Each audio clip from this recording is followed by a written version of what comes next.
ప్రపంచంలో అతిపెద్ద కుటుంబానికి పెద్ద దిక్కుగా ఉన్న జియోనాచన శనివారం మృతి చెందగా మిజోరం రాష్ట్ర ప్రభుత్వం తరపున ముఖ్యమంత్రి జోరాంతంగా భారమైన హృదయంతో సంతాపం తెలిపారు.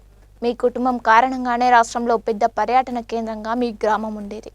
మీ ఆత్మకు శాంతి చేకూరాలని ట్వీట్ చేశారు. జియోనాచనకు 38 మంది భార్యలు, 89 మంది పిల్లలు, 33 మంది మనవలు మనవరాళ్లు ఉన్నారు.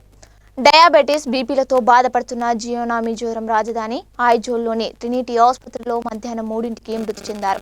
స్వగ్రామం బక్తావంగ్ క్లాంగ్నామ్లోని చెనాస్ వర్గానికి ఈయనే పెద్ద. 1945లో పుట్టిన జియోనా 17 ఏళ్ల వయసులో తన కంటే 3 ఏళ్లు పెద్ద అయిన మొదటి భార్యను వివాహం చేసుకున్నారు.